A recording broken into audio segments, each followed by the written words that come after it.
Hi St. Lucia, thanks for joining me once again on In the Know. I am Nicole MacDonald, the Senior Communications Officer for the Government of St. Lucia. I have a question for you. Have you signed up for digiGov? If you haven't, I hope by the end of this program, you will. For so many years, there had been complaints from the public that certain government services needed to be available online. With the initiatives taken by the government of St. Lucia to enhance the services of the government by integrating technology, long lines at government offices may soon be a thing of the past.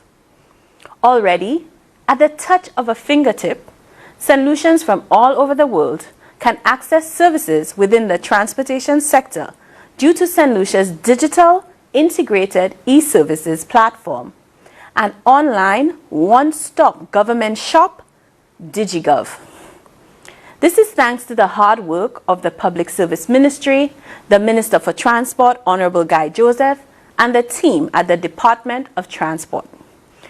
Over the past 2 years, the government has invested time and funding in establishing the platform which seeks to enhance the service delivery to citizens, businesses, investors, and other governments. Today, we will take a deep dive into this part of the government's ICT development agenda. We're talking to the Director of Public Sector Modernization, Mr. Marlon Narcisse, and of course, looking at the impact of digiGov on key stakeholders. Stay with us, there's a lot to learn. We'll be right back.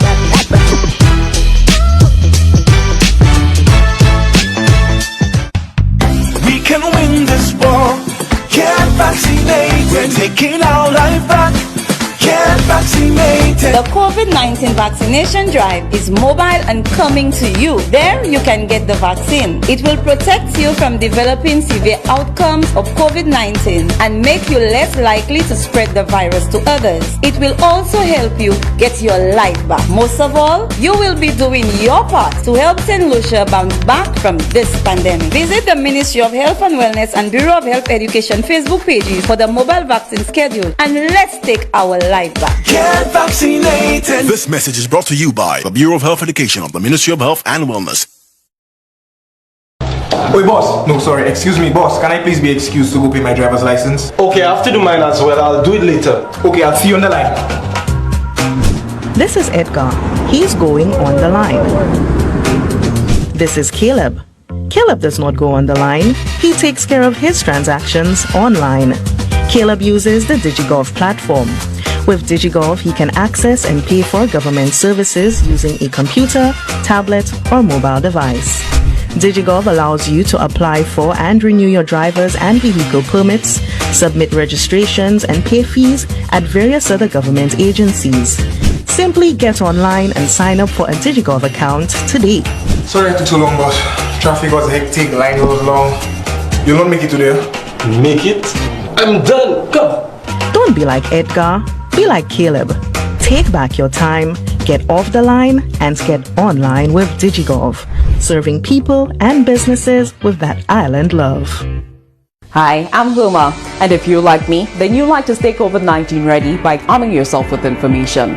COVID-19response.lc is your source for factual information on everything happening in St. Lucia regarding the fight against COVID-19. View the latest statistical data from our nation's Ministry of Health and factual figures from around the world. With the COVID-19 dashboard, you can stay up to date on the number of active cases currently on island, the number of recovered cases, and the number of COVID-19 tests that have been done, as well as other very useful data. You can even map the confirmed COVID-19 cases by health district and by gender. Try it out. Now that you have all the stats, stay on the website to view the latest video updates from the command center, the Chief Medical Officer and her team leading the COVID-19 response. Read the recent advisories and press releases, and most importantly, all the information on how you can protect yourself against COVID-19. The latest protocols, find out what to do if you feel sick, the location of the respiratory clinics, and know the urgent contact numbers to receive care. Planning on traveling into or out of St. Lucia? Don't be caught at the airport without the right documents. Check out the links to all the latest travel guidelines and application forms. You could also follow the reopening of the country and review the plans for our nation's economic recovery. Protect yourself and those around you by staying informed. Visit COVID19response.lc today, and let's do this together.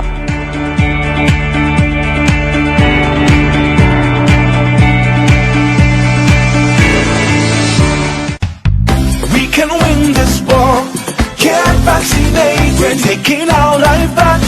Get vaccinated. The COVID-19 vaccination drive is mobile and coming to you. Taking the 2 doses of the safe and effective AstraZeneca vaccine is our part to take St. Lucia back. Visit the Ministry of Health and Wellness and Bureau of Health Education Facebook pages to find out the vaccination time and venue nearest to you. Bring personal identification, and if you already have your first dose, bring your COVID-19 vaccination card when getting the second. Get vaccinated. This message is brought to you by the Bureau of Health Education of the Ministry of Health and Wellness.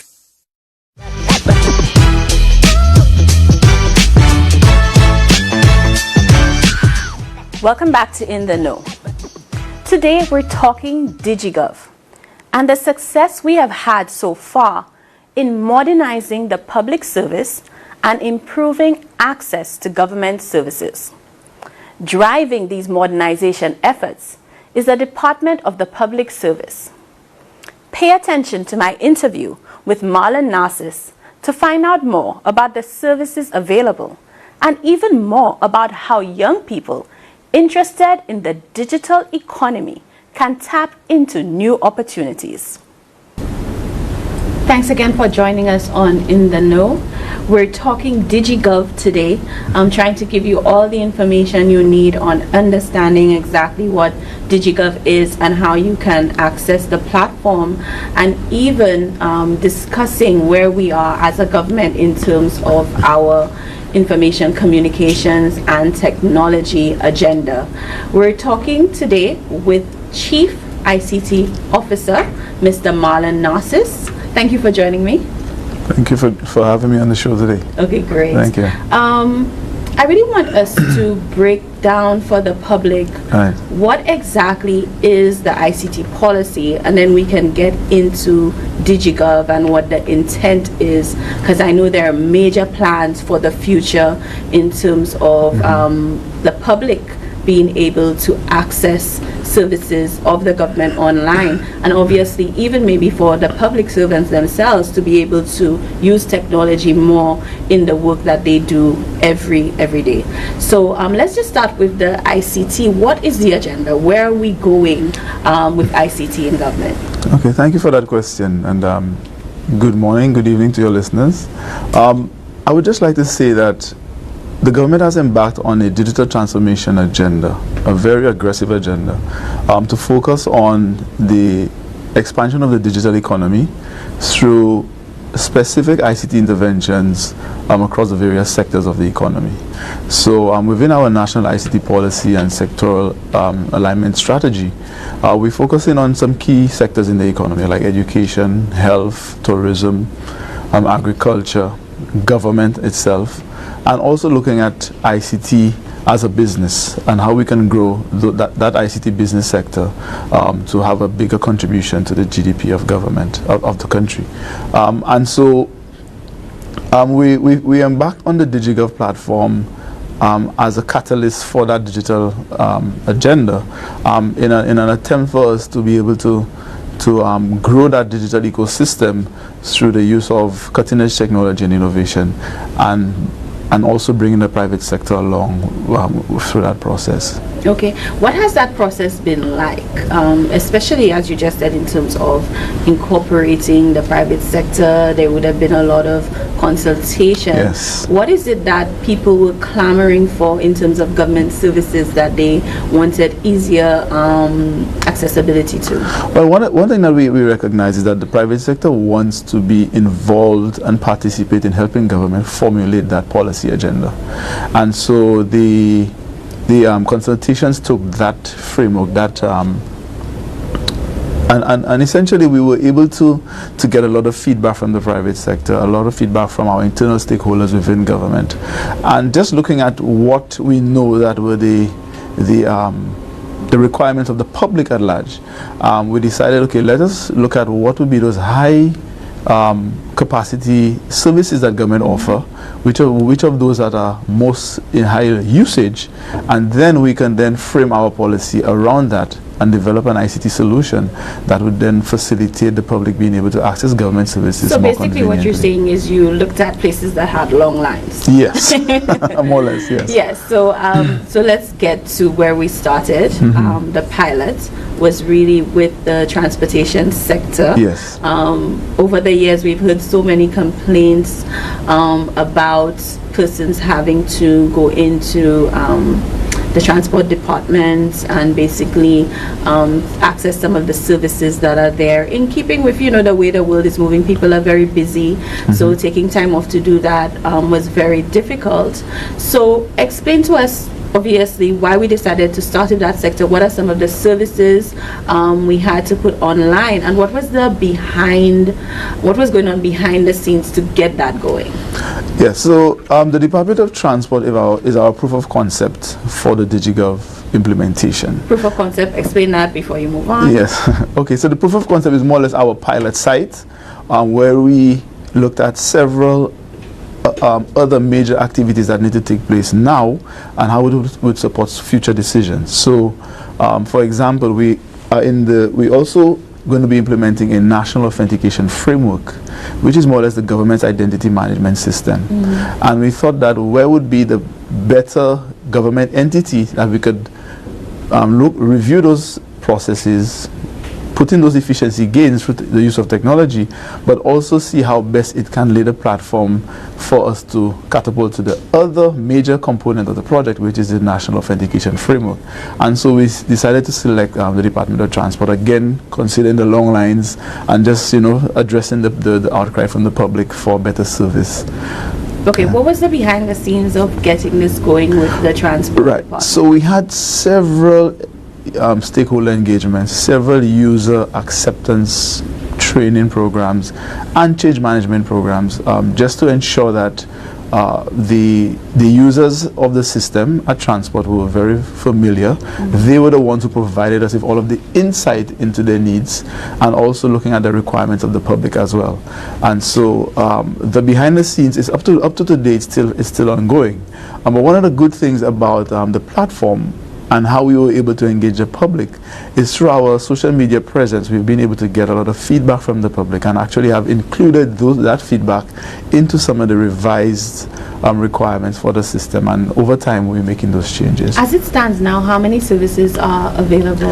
At this point we have 17 driver's license related services on the platform, and within the next 2 months we will be launching another 12 services, focusing on the registry of companies and the civil status registry. Wow, so St. Lucians would soon be able to apply for their birth certificates online. Okay, that's phenomenal. What's the goal? What's the end goal in terms of having government services online, numbers wise? Right, so our goal is to have 154 services. I like to refer to it as digiGov 1.0. And then once we're done, we're then looking at additional functionality and capability. But also, once we have a critical number of services online, this is when we're going to have the second component of the project come into play, which is the private sector involvement from a technology standpoint. And so we want to make sure, and we spoke about the digital economy earlier, and so this is how we see that we could catalyze the digital economy. So how can you break that down? Right, so digiGov would be the baseline. So more or less we're providing that basic set of functionality that is needed, so somebody could apply, they could pay, they could track the service, they could track the transaction. And then we want to go further. Mobile app development. We want to be able to plug in mobile apps to the platform, but we're not going to do that ourselves. We're going to get the private sector involved to build those apps that could connect it into the system. So I know there are a lot of young people that are looking at the digital economy right now. Are you saying that they should start to set up those types of things so they can maybe come in on this? Yes. Actually, I'm happy that you asked that question. There are two major initiatives that are coming on stream soon. One would be the grassroots implementation of the Service Bureau agent. So as we speak now, that's a mouthful. Yeah. There are Service Bureau agents at the Department of Transport, and there are also Service Bureau agents deployed throughout a few of the community access centers across the island. So in the community of Mikud, the community of Soufre, Vieux-Fort, Canaries, and Moshi, there are Service Bureau agents who are there to provide that support to the public. Okay. But we also want to use this Service Bureau concept as a form of revenue generation for anyone who would be willing to take the Service Bureau agent course, so that they can then open their own Service Bureau, and obviously through the development of an SI, persons will be able to make some money off of that, providing that back office service to the platform for the average user. And this is important because as part of our digital inclusive agenda, we want to make sure that if somebody does not have that capacity to go online, or is not familiar with the technology, there is still somebody that could assist them in still accessing government conveniently through our online platforms. That's phenomenal. Yeah. I want to go back a little bit to talk about some of the agencies, private sector, you would have had consultations with on this. We have spoken to some of those stakeholders, including the driving instructors. How do you think they have been using the platform? Have you gotten feedback from them? What's the ongoing discussion about the platform? Yes, outside of the public, the two other major stakeholders that we've met with and provided training and have consultations with is the driving schools and the minibus association. With the driving schools, they have been utilizing the platform fully, because all of the services that are available now, most of them are driver's license related, and so the driving schools have been able to take full advantage of using the service conveniently. We still have a few persons who are not au courant with the technology as yet, and it's a work in progress, but our office is opened full-time for persons who need assistance, and we provide online service assistance to some of the driving school persons who have difficulty accessing the platform. And again, as I indicated earlier, we try our best to incorporate a lot of the suggestions once we recognize that the impact would not affect the workflow that is built into the system. What about the bus drivers, the bus sector? Yes, the bus sector, we've met with the minibus association. Actually, we had a very good consultation with them, and it's out of that discussion we established those satellite offices for the service bureaus to assist the minibus drivers, because one thing that we recognize through the discussions with them is that they do not want to have to leave the bus route to be going to transport on the long lines, and we know we have the platform which is convenient for online interaction, but some persons still would prefer to get that service bureau type of assistance, and so we set that up. But the next step for us with the minibus association is to train persons within the secretariats, and the secretariats could then be like that service bureau on behalf of their membership and be able to apply for the services from there. In fact, one of the suggestions from the consultations was that the secretariat can pay on behalf of those persons, and then they would then pay the secretariat back over time. And actually, coming out of that was the ability now, it's in the UAT environment, our user acceptance environment, Thank you for breaking down this. for what do you call it again? The shopping carts. So you can now pay several services at one time. You apply for 3-4 of them, and you can pay them together in one bundle, or you can break them up depending on which one of them that you want to pay for at the time. I just want to reiterate one thing on the platform, as well as one of the other initiatives that we're undertaking, which would impact the young people, and for that matter, anybody who's willing to participate in the digital economy. And we got a loan, a World Bank loan, for the implementation of the Caribbean Digital Transformation Project. And this essentially, through this project, we could identify some of the gaps that we have in our current process agenda, but also looking at some ways of catalyzing that digital economy again. And one of the things that we have there is a component which we refer to as co-working spaces. So it has to do with user training and development, and then we select in the top performers, put them in teams, and provide them with access to our office space, our office environment, we provide them with equipment, and then we ask them to build certain applications based on the requirements of the digiGov project. Okay. So we're going to be doing with the private sector, but also trying to harness those skills and capacity that is out there that we don't know about, but we're going to be able to access those persons through training and capacity building. Okay, so people will be watching this wondering, okay, he just spoke about it, but how do I get involved? How do I access it? Where can I find more information? Right, yeah, so we only recently hired our project implementation unit. We're staffed with that unit, and so we're trying to finalize our work plan and our procurement plan with the bank, with the World Bank. And once that is done, we will then be putting out tenders and requests for proposals as well for trainers. And once that is done, then we'll reach out to the public to advertise for the training programs to start. Okay, that's phenomenal news. I wanted to speak, Marlon, a little bit about the reception from the public service to moving into technology. I hope I'm not putting you on the spot or anything, but I think you find that when you come to speak to people about technology or going digital, yes, there's some hesitancy. Have you found that in particular with the department that you were just able to put some of the services online? What was their feeling? Because people can feel like, hey, I might, my job might be jeopardized in some way if I can no longer do this paperwork. Yes. So can you speak to that? Because there's an emotional thing as well that happens with going digital. Yes, I think that's a very good question, Nicole. Actually, it is something that it's a continuous process for us in the back with our change management framework. As part of our project implementation process, we have a component which is called the change management for user adoption, and it's specifically geared towards user adoption, both on the public side as well as internally to our stakeholders, and because we've built in efficiencies into the platform, which now changes the way persons work, and also change the requirements for work as well.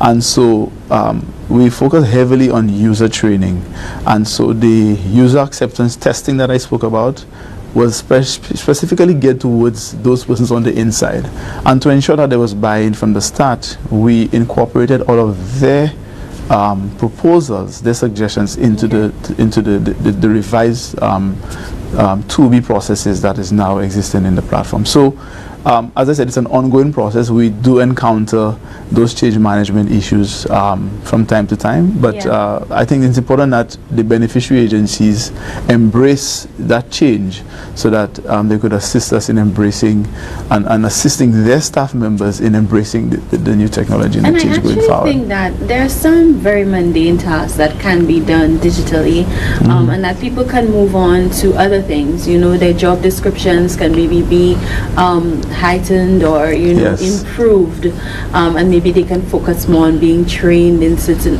other areas. So I think it's very, very good.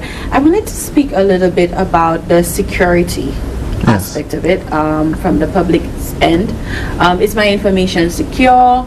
How can I, especially in the environment we are in, people are concerned about their information being stolen. How secure are the sites that we use, or the servers? Yes. Probably I should start on I'm not a technology person, so I might be using the wrong terms. No, you did well. You did well. But I will actually start on the legal and regulatory framework end, and this was. The technology is the easiest thing to put in place, but we have to now focus on what would be the legal and regulatory framework that would be required for us to be able to really implement this project and to have technology online as we do now. In 2011, the government passed 3 pieces of legislation. One was the E-Transactions Act, the Data and Privacy Protection, and the Computer Crimes Act. These are all acts that exist right now in St. Lucia. However, we had to then get them commenced or effective so that they can be used in the court of law more or less. And so the E-Transactions Act was brought into force on the 25th of June 2020, which is the same day of the launch of the platform. The Computer Crimes Act, came into force in July of 2018, and we're now in the having some discussions internally to get the Data Protections Act commenced as well. So, we have that aggressive legal and regulatory framework agenda. We've presented also a e-government and e-government's bill to the Attorney General's chambers. We've received feedback from them because we've hired a consultant to assist us with that. And so there will be an additional piece of legislation which will support things like the online online transactions, but more specifically looking at the cloud computing. That's what's eluding me. Sorry. Yes. So cloud computing is where we're going now, and so we thought it was important for us to have legislation that speaks specifically to cloud computing and how government can harness cloud computing. And we are going to be also implementing a government cloud. So part of that Caribbean Digital Transformation project I spoke about, we will also be setting up a mobile data center to consolidate all of government's data assets. And that would allow us to become more resilient and be able to attend to the needs of the public in a more precise manner, knowing that government has some level of business continuity infrastructure within the island, on the island, as well as outside of St. Lucia. I mean, if there's anything COVID has taught us, it's that we need to have more of those services online because people will be interacting less with each other. You also have a situation now where a lot of the public service is now on a work from home. So we need to lessen that. How has COVID-19 affected the work of your unit and your plans going forward? Has it caused you to maybe speed up a lot of things?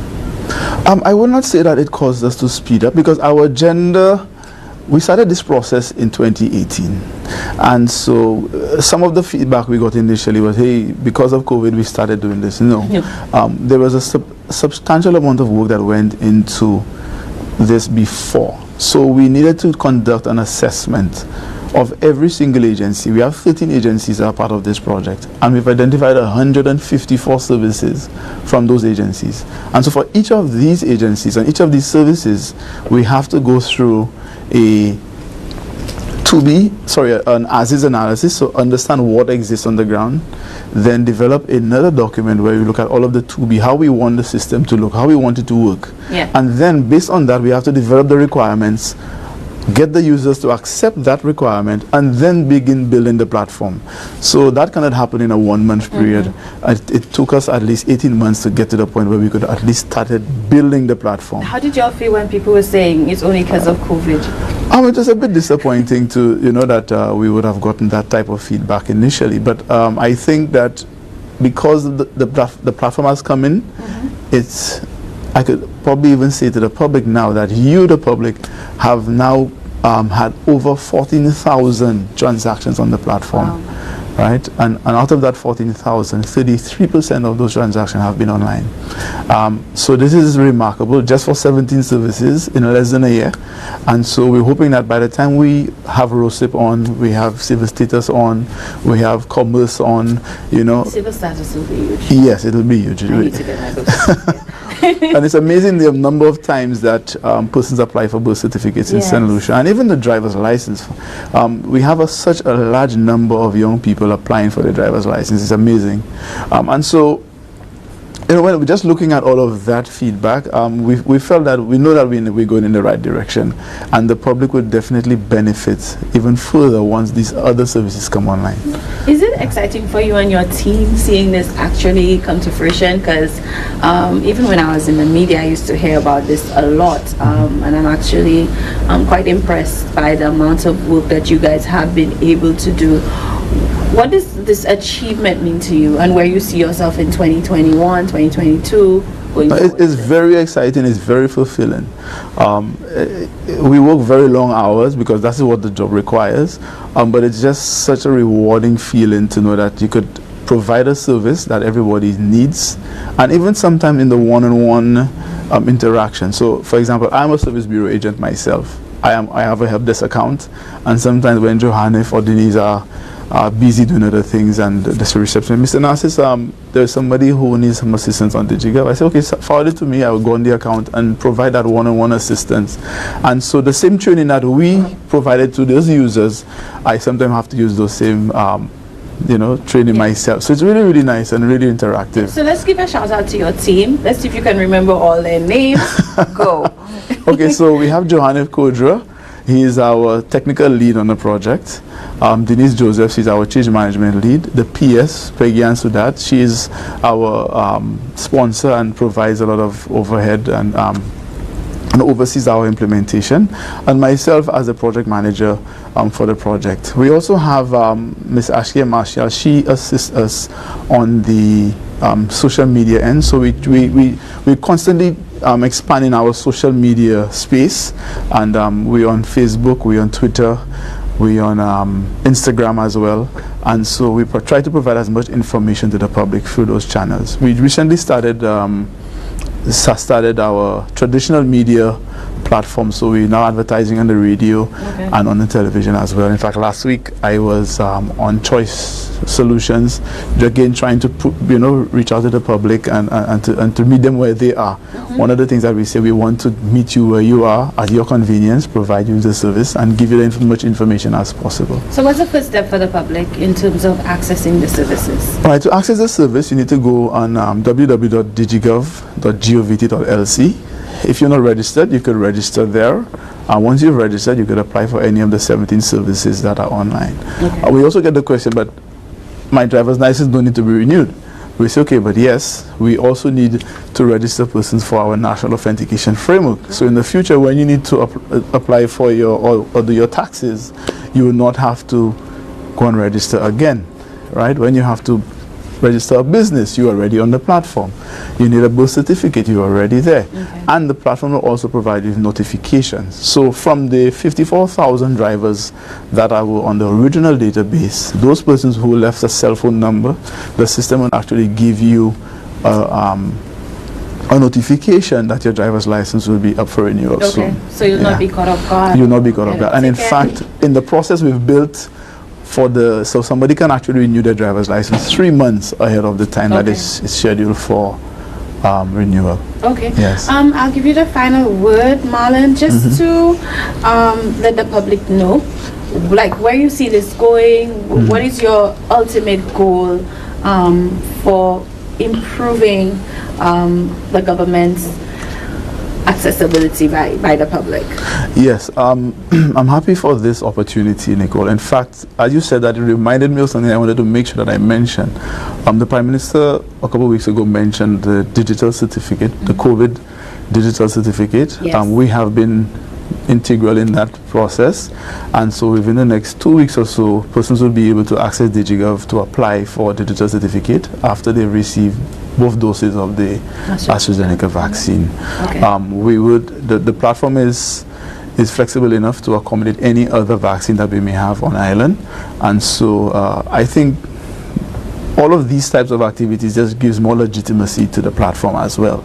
And so we've even had discussions with other agencies of government who recognize the importance of digiGov, and we could now provide our payment platform, for example, as a service to other agencies.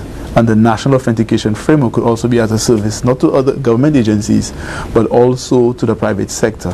So I could give an example. So right now, for example, when you go to the bank to cash a check, even though you have an account at the bank, you need to show proof of ID. Sometimes they want 2 forms of ID.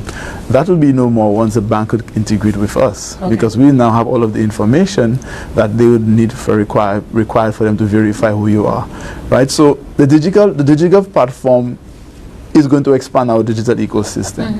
And just to add to that as well, we have a lot of other complementary projects going on now. You may have heard of the CASE project, which concluded. So right now, we have all of government agencies connected through a fiber optic network around the island. In fact, we're just about to sign off on the second component of the broadband for that. So we would have 2 sets of broadband connecting into that platform, one from digital, one from Lime. So government is building all of this amount of redundancy into this network. We're also expanding our GINet project as well, which will allow for more ubiquitous access through Wi-Fi connectivity across several communities around St. Lucia. So our initial project had 6 communities. We now have adding another 8 communities. Pigeon Island would be fully a Wi-Fi zone in the next couple of months once we through the second phase of the project. Okay. So we have a lot of stuff going on within that digital space, and these are just the outside facing projects. We have several efficiency projects within government that are ongoing now, like the EDRMS, the Electronic Document and Record Management System, our Visitor Log Manager System. We're also looking at revamping our HR. Find out more about that on digiGov? Well, not on digiGov, but these internal efficiencies would be going from agency to agency, and once we're ready for these agencies, we will be meeting with them to discuss Okay, sounds great. I wanted to just finally, the digital COVID certificate you're talking about, will it be compatible internationally? Is that something we're looking at? Yes. With the certificate, you'll have a QR code that can be scanned by any QR code reader. Further, if you were to go to any foreign country, you could the authorities there will be able to query the government's database to get the information on your certificate. Okay. Right, and again, we've built in all of the security in there. We've signed. We're just about to. We forwarded the MOU back to Ministry of Health, looking again at user security, data protection, and all these things. We wanted to make sure these things are taken into consideration. And so, as a data controller, we recognize what the responsibilities are for government, and we want to also assure the public who are the data subjects that, hey, your data is being protected and is a major consideration from the government in our digital transformation agenda. Thank you so much, Marlon, for speaking with us. I wish you and your team the best. You have so much work ahead of you, but you've already done so much already. So thank you for all the hard work that you guys put in. Thank you for sitting with us today. I hope this has helped the public of St. Lucia to better understand some of the behind the scenes of the ICT agenda of the government of St. Lucia. Back to studio.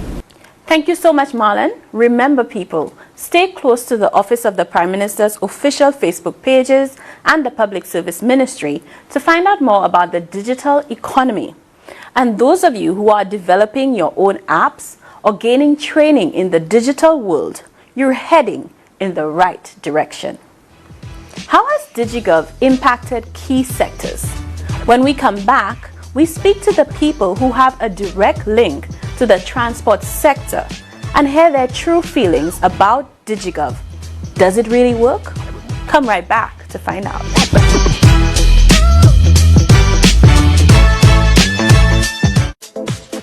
digiGov c'est un service internet gouvernement qui a permis aux résidents ici pour payer un code visa fait avec gouvernement en son computer, tablette et bien portable.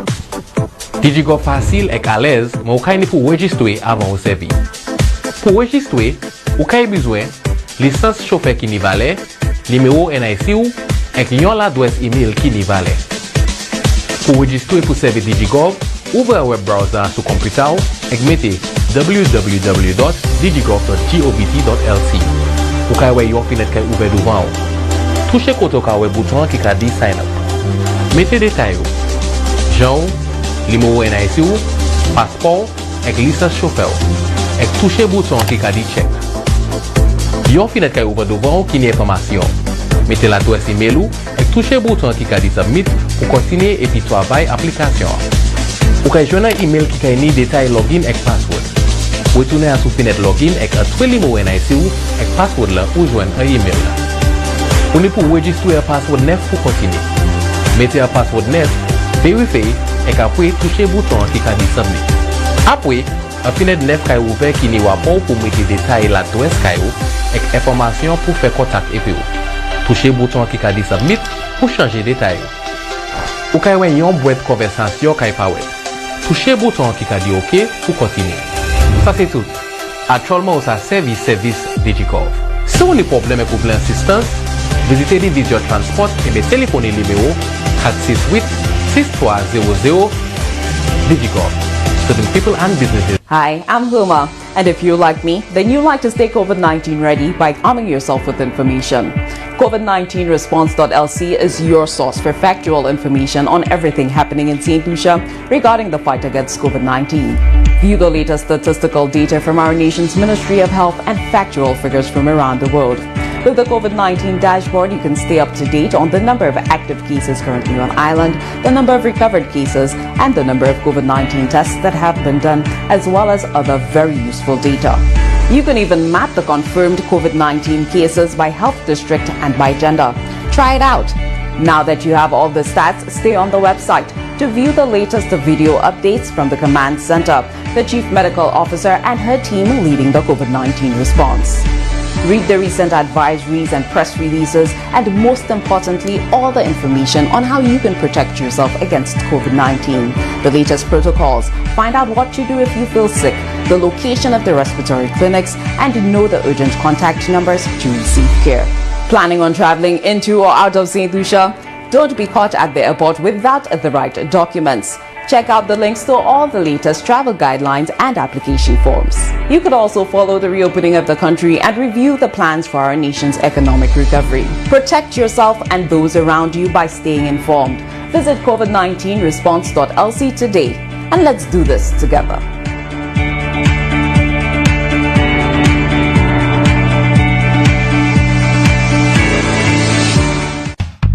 We can win this war.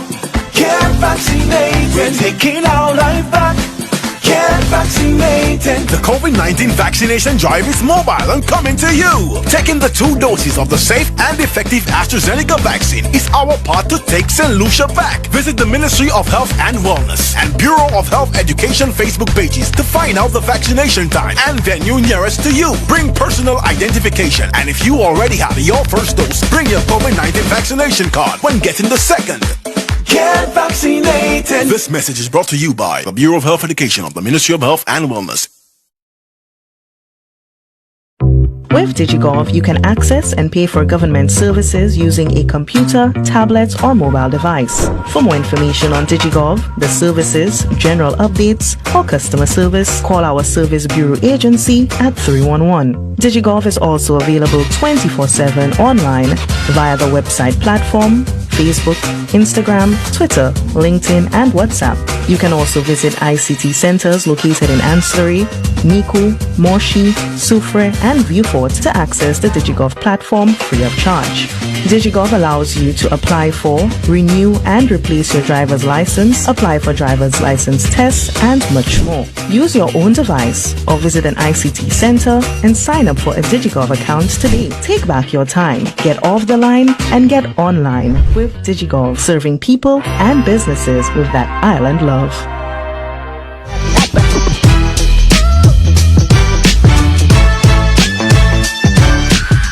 Welcome back. We have learned that the government is on course to have 154 public e-services across 7 ministries and 13 agencies in a central online hub using a phased approach.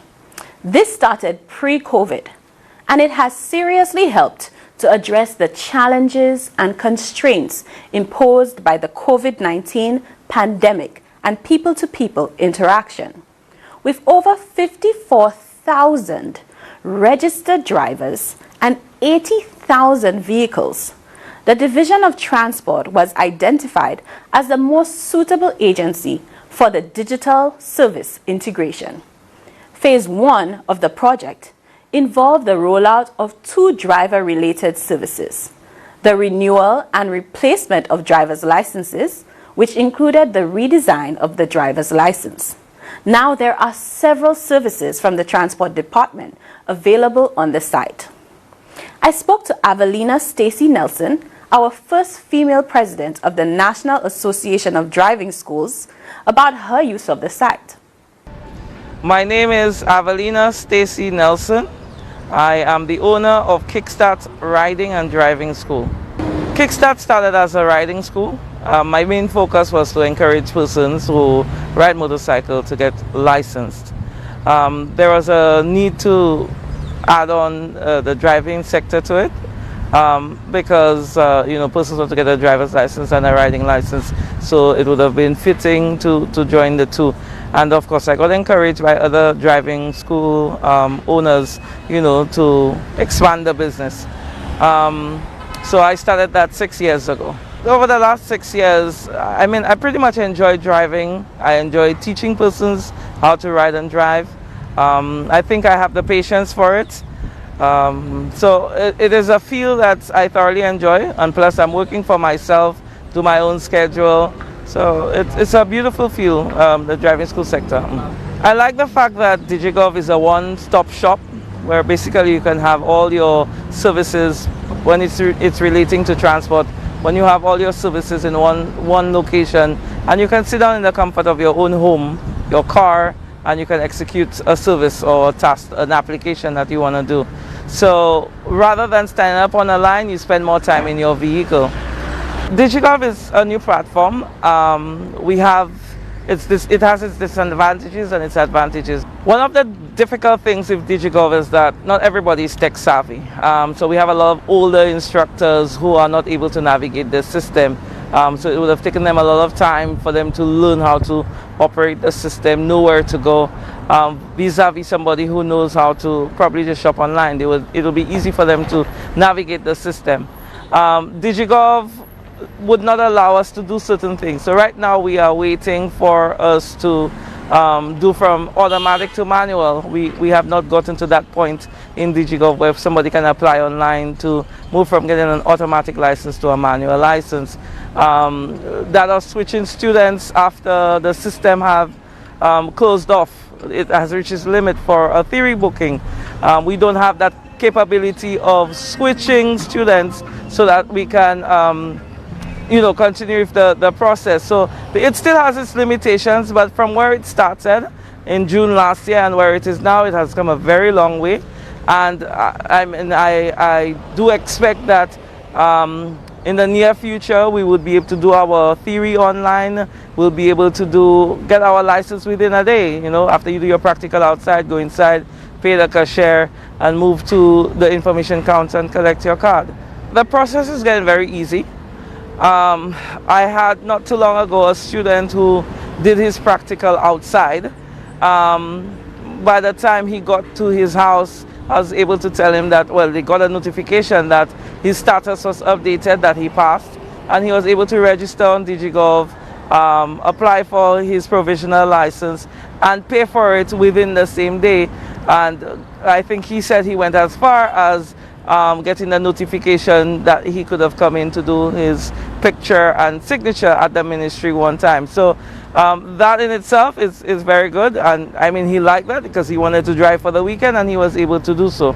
One of the things I enjoy about digiGov is the fact that you can basically do everything online. You don't have to take a long line. Everything is right online. So from the time you do your application, you go straight down to payments. You can pay with your Visa card online. That's a beautiful thing. That is less time for us on a line at the ministry and more time in our vehicle to operate.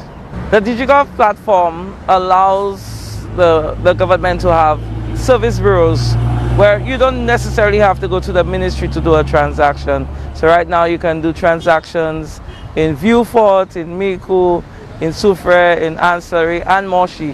You can actually go to an ICT center and you can do any transaction when it relates to digiGov. Whatever service that digiGov provides, the ICT center will be able to facilitate your application. Thank you, Stacey, for your total frankness during this interview. I have no doubt the digiGov team will continue to work with you on improving the services offered. Of course, we also had to speak to the bus drivers sector about the online services on offer. Let's take a look. My name is Kentry Frederick, the first Vice President of the National Council on Public Transportation. For most of the persons that have been interviewed on the app, they think it is a very good initiative. Not because of the security of it, but also the time in terms of paying for the license, and then it reduces on your downtime in terms of operations, leaving your day's work to go and pay So it's a very good initiative, and we applaud it quite well. Training is available through the training team. However, as you know, we're in the COVID period, so that has slowed it down a bit for us. So we're looking at the blessings of the CMO when we can have classroom sessions, which most persons need to understand. Yes, the training need to be done, but we're looking at the health issue even before the training. So what we are trying to say to them as it is being introduced, that we want them to understand it is for the greater good of the operators, and we are also looking at other initiatives, for example, the renewal of the route permit and other services that are being provided through the platform.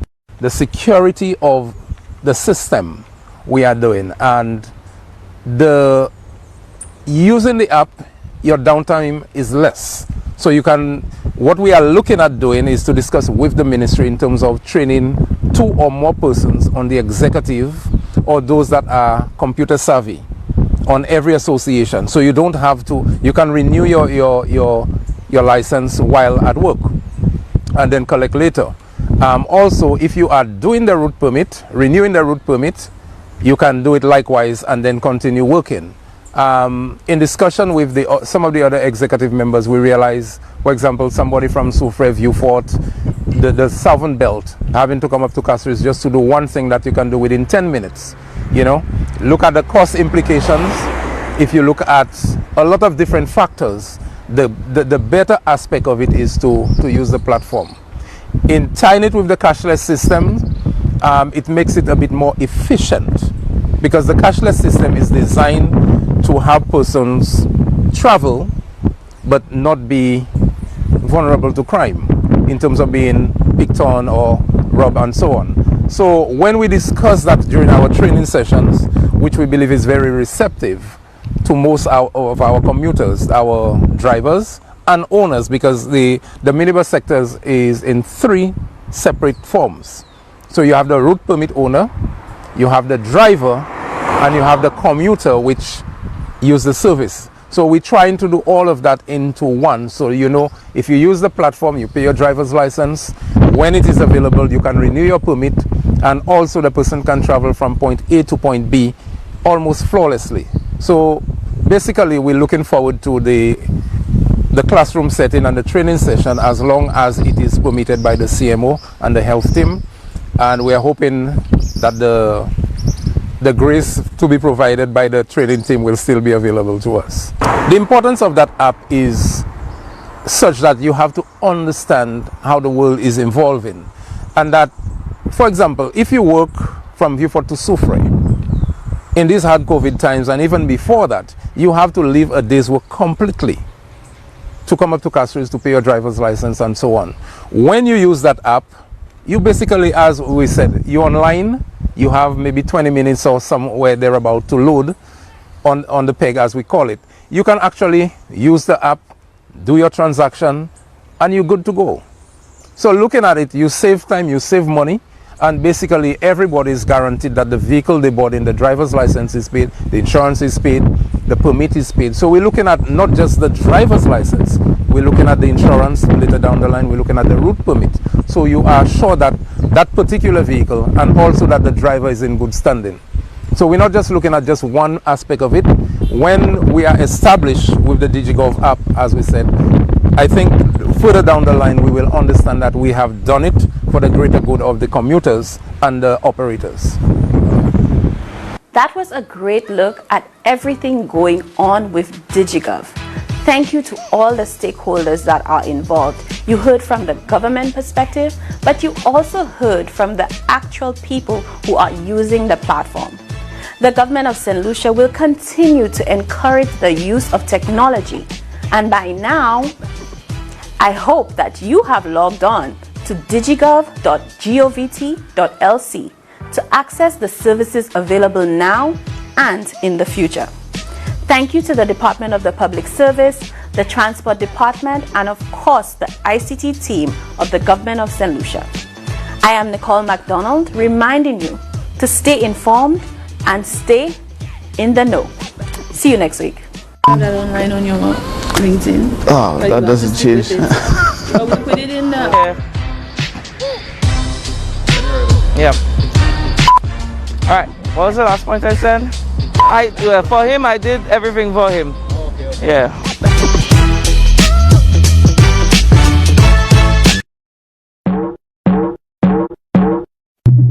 You're watching DBS.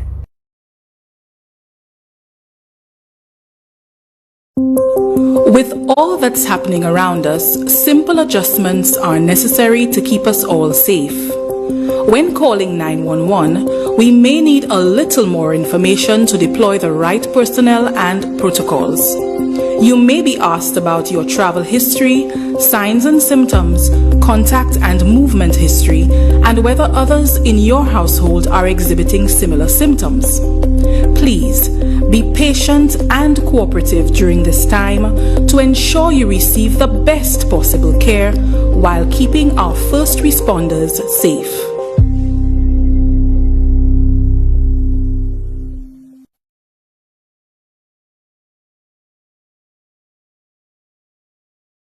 We have a situation on our hands and it's called the coronavirus. To help stop the spread of this virus, good hygiene is essential. So be responsible. Wash your hands often with soap and water for at least 20 seconds. Especially when you cough, sneeze, or blow your nose. Cough or sneeze in your arm or tissue and dispose responsibly. Avoid touching your face. Have as little contact between you and other people. If you develop symptoms, seek medical advice and stay home away from people until full recovery. Remember those prone to viruses, like older adults and people who have serious underlying medical conditions. Be informed. Know that the virus spreads mainly through close contact with an infected person through coughing or sneezing. Know the symptoms: fever, cough, and shortness of breath. Stop the spread. Keep St. Lucia healthy. Call 311 for the